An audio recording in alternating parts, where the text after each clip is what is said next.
తన అతిక్రమములకు పరిహారము నొందినవాడు, రెండవది తన పాపమునకు ప్రాయశ్చిత్తము నొందినవాడు ధన్యుడు. మనుషుడు ఎప్పుడు ధన్యుడవుతున్నాడండి?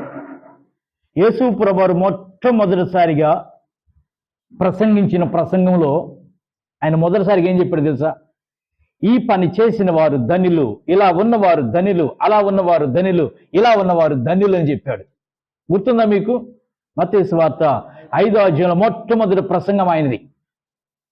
ధన్యులు, ధన్యులు, ధన్యులు అని చెప్పని కొన్ని పదాలను చెబుతూ, కొన్ని మాటలు మనం చెబుతూ బలపరిచాడు. అయితే ఇక్కడ ఏమని అంటే ధన్యులు ఎవరంటే, ఒకటి అతిక్రమము పరిహరించబడాలి, పాపము పరిహరించబడాలి. వీళ్ళు ధన్యులంట. ఆత్మ విషయమై దీనులైన వారు ధన్యులు, దుఃఖించువారు ధన్యులు, దీనులైన వారు. అరే వాళ్ళందరూ ధన్యులే. దీనత్వం వస్తే ఒప్పుకోం, దరిద్రం వస్తే ఒప్పుకోం, బాధలు వస్తే ఒప్పుకోం, శ్రమలు వస్తే ఒప్పుకోం. ఆయన దృష్టిలో మన దృష్టిలోకి తేడా. కాబట్టి ఇక్కడ ఏమంటున్నాడంటే ధన్యులు అవ్వాలంటే ఏం చేయాలంట? ధన్యత రావాలంటే ముందు అతిక్రమం పరిహరించబడాలి. అతిక్రమం అంటే ఆజ్ఞ. అతిక్రమం అంటే ఆజ్ఞను మీరటం. ఎవరు మీరారంట? మనం మీరే తర్వాత ఆలోచన చేద్దాం. పరిశుద్ధ గ్రంథంలో ఆజ్ఞను మీరిన వారు ఎవరు ఉన్నారు? అవ్వ, ఆదాం. ఆదాంతో చెప్పాడు దేవుడు ఏమని? ఈ తోట చెట్టులో ఉన్నటువంటి ప్రతి ఫలాన్ని ఏదైనా తినొచ్చు, కానీ ఈ ఒక్క చెట్టు యొక్క ఫలం మాత్రమే తినకూడదు అని ఒక ఆజ్ఞ లాంటిది ఇచ్చాడు. పర్వాలా, అలాగే నడిచింది. కొంతకాలం వెళ్ళారు, సమయం వచ్చింది, వారిద్దరూ మాట్లాడుకుంటే బాగుండేది. దేవునితోనే మాట్లాడుతూ ముగ్గురుగా మాట్లాడుకుంటూ వెళ్తాం బాగుంది. వివాహమైన అనంతరం భార్య, భర్త, వాళ్ళకు ఒక పిల్ల ఉంటారు, ముగ్గురు. జీవితం సవ్యంగా వెళ్ళిపోతుంది. నాలుగో వ్యక్తి ఎప్పుడైతే ఎంటర్ అవుతారో, నాలుగో వ్యక్తి ఎప్పుడైతే మన కుటుంబంలోకి ఎంటర్ అవుతారో అప్పుడే గొడవలు ప్రారంభమవుతాయి, సమస్యలు ప్రారంభమవుతాయి. బాగా గుర్తుపెట్టుకోండి. వివాహ దినాల్లో భార్య భర్త సవ్యంగా వెళ్ళిపోతూ ఉంటారు, జీవితం చాలా హ్యాపీగా ఉంటుంది, పిల్లలు పుట్టొచ్చు, ఒకళ్ళు కాబట్టి ఇద్దరు ముగ్గురు హ్యాపీగా వెళ్తున్నారు. ఎప్పుడు గొడవలు ప్రారంభమవుతుందంటే నాలుగో వ్యక్తి ఎంటర్ అయిన తర్వాత ఆటోమేటిక్ గొడవలు అయిపోతాయి. సైతానే ఈ గొడవలు పెట్టేది. అది ఎవరైనా కావచ్చు, తల్లి కావచ్చు, తండ్రి కావచ్చు. వాళ్ళ జీవితంలోకి మనం ఏలు పెట్టకూడదు. ఆదామామలు ప్రశాంతంగా వెళ్తున్నారమ్మ జీవితం. మూడో వ్యక్తి ఎంటర్ అయ్యాడు, అంతే. ఆజ్ఞ ఉంది అక్కడ, ఈ పండు తినవద్దు శాసించాడు. తింటే ఏమైందంట? నేనుండా, తిను, ఏమైంది? నేనుండా. ఎంతవరకు ఉంటాం? మేము? మాకు ఆయుష్ అయిపోతుంది, రోజులు దగ్గర పడుతున్నాయి, సంవత్సరాలు దగ్గర పడుతున్నాయి, అయిపోతాం. ఫ్యూచర్ మీకుంది, భవిష్యత్తు మీకుంది. ఎవరి మీద ఆధారపడాలో ఆధారపడండి, మా మీద కాదు. మేము ఉంటే పెడతాం, లేకపోతే వదిలేస్తాం. మా పిల్లలు మా మీద ఆధారపడకూడదు, మా పిల్లలు మమ్మల్ని నమ్ముకోకూడదు. జీవము కలిగిన దేవుని వైపు మాత్రమే చూడాలి. ఈరోజు ప్రపంచం ఎక్కడైనా చూడండి, పెళ్ళైన తర్వాత ఆడపిల్ల ఎక్కువ అమ్మకి నాన్నతో మాట్లాడింది.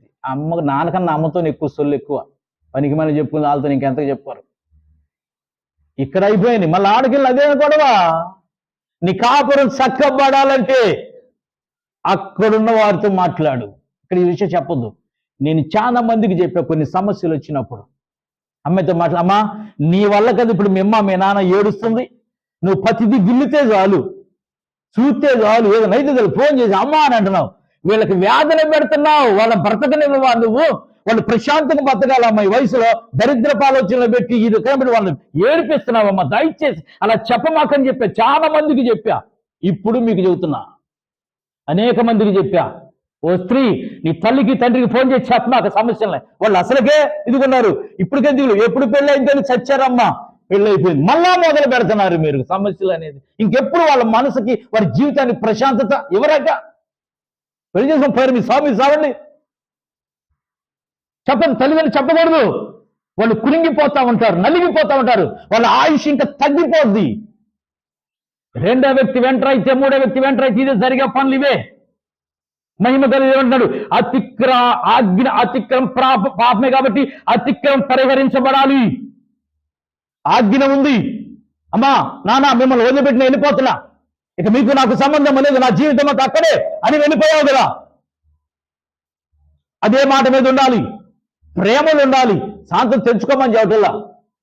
పండక్కి పబ్బానికి వచ్చి చూసి వెళ్తే మంచిది. ఏదన్నా సంతోషమైన వార్త ఫోన్ చేసి వెళ్తే మంచిది. పనికి మేల మాటలు చెప్పకూడదు. సంతోషంగా అమ్మా ఈరోజు, నానా ఈరోజు అని చెప్పాలి.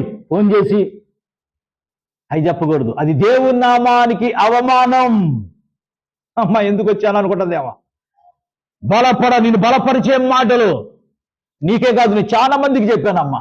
సావిత్రి గుర్తుందో లేదో, ఎంతమంది చెప్పాను కూర్చోబెట్టి, ఈ వయసులో మీరు చేసే పనులు వీళ్ళని ఏడిపిస్తున్నారు. మీరు మీ వల్ల కదా వాళ్ళకి ఏడిపోతుంది, మీ వల్ల కదా వీళ్ళు బాధపడుతుంది, రోగాలు మీ వల్ల కదా వస్తుంది. దయచేసి నిజంగా మీ నాన్నని ప్రేమిస్తే ఏ సమస్య వీళ్ళ దగ్గరికి తేవు. నీకు కాదు, బోల్డ్ మందికి చెప్పాను నేను. ఒకళ్ళకి కాదు, బోల్డ్ మందికి చెప్పాను నేను. వాళ్ళ కాపురం సవ్యంగా సాగనివ్వండి. వాళ్ళ జీవితాలు వారి తెలియదు. ఆ మాత్రం జ్ఞానం. ఏం పిల్లలా? చాక్లెట్ తిని పిల్లలా? పెళ్లి చేశారుగా. పెళ్లి చేస్తే ఆ మాత్రం జ్ఞానం లేదా? ఇంకా మా పిల్లలు చిన్నదే, మా పిల్లడు చిన్నోడు, ఎందుకు పెళ్లి చేసే మరి చిన్నోడికి? మాటలు చిన్నవి, మా పిల్లడు చిన్న వయసు మాకు చిన్నలకి వెళ్ళిపోతాయి. ఇక్కడ ఆదాము అవల మధ్యన సాతాను ఎంటర్ అడిగితే పతనమైపోయింది జీవితం. ఆజ్ఞ అతిక్రమమే పాపంలోకి వెళ్ళిపోయాం. ఇక్కడ ఆదాము అవలు ప్రశాంతంగా జీవిస్తున్నారమ్మా. ఏ బాధలు లేవు, ఏ దిగులు, ప్రశాంతంగా. సైతాన్ ఎంటర్ అయింది. మూడో వ్యక్తి ఎంటర్ అయితే అమ్మ నాన్న కావచ్చు, పక్కింటోళ్ళు కావచ్చు, ఫ్రెండ్ కావచ్చు, నీ కుటుంబం నాశనం అయిపోబోతుంది. జాగ్రత్తగా ఉండు. ఎవరికో నేను తల్లిదండ్రులు చెప్పా, అద్దాలు తల్లిదండ్రులు కొంటారు. ఫ్రెండ్స్ ఈ మధ్య బాగా లింక్ అయిపోయింది. తల్లిదండ్రుల కన్నా ఎక్కువ ఫ్రెండ్స్. ప్రతిదీ ఫ్రెండ్లే కాపురాలు తీసేస్తున్నారు. నిజమైన స్నేహితుడు కాపురం తీడు. నిజమైన స్నేహితుడు కలపటానికి చూస్తాడు, గొడవలు పెట్టడు, గొడవలు ఆపటానికి చూస్తాడు. ఎక్కడుంది అవకాశం ఇప్పుడు? అందుకనే మూడో వ్యక్తికి ఎంటర్ ఇవ్వమాకండి. మీరు మూడో వ్యక్తికి చెప్పమాకండి, మూడో వ్యక్తిని రానిమాకండి. కుటుంబం కట్టబడింది. అలా వచ్చారా ఈ రోజు కాబట్టి రేపైనా తర్వాతకైనా వాళ్ళ వల్ల ఇబ్బంది. మేలు ఎవడు కోరడు.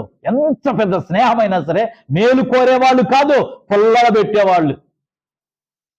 పెట్టేవాళ్ళు, లేనిపోయిన అనుమానాలు పెట్టేవాళ్ళు, ఉన్నాయి లేని చెప్పి కాపురాలను తీసేవాళ్ళు. ఇక సైతాన్ అదే పని చేసింది. సైతాను మాత్రమే కాపురాలను కూల్చిద్ది. నీ మాట జాగ్రత్తగా ఉండాలి. ఇక నిజంగా ప్రశాంతంగా సాగుతున్న జీవితంలో సైతాన్ ఎంటర్ అయ్యి ఒకే ఒక్క మాట అంతే పటాపంచలైపోయింది. ఇప్పుడు వీళ్ళేం చేశారు? ఆజ్ఞని పరిహరించబడ్డారు. మరి పాపానికి ఆజ్ఞ అతిక్రమించారు. దాని పనిష్మెంట్ ఏంది? పరిశుద్ధమైన స్థలముల నుండి బయటికి వెళ్ళవలసి వచ్చేసింది. ఇప్పుడు పాపం పరిహరించబడిందా? లేదు. ఆనాడు ఆదాము చేసిన పాపం ఇప్పటికీ వెళ్తానే ఉంది. దీనికోసం మనందరి కోసం మహిమ కలిగింది దేవుడు మనుష్య కుమారుడు మన దగ్గరకు వచ్చి మన పాపాన్ని క్షమించటానికి, మనల్ని నీతిమంతులు చేయటానికి ఆయన మన కోసం ప్రాణం త్యాగం చేశాడు.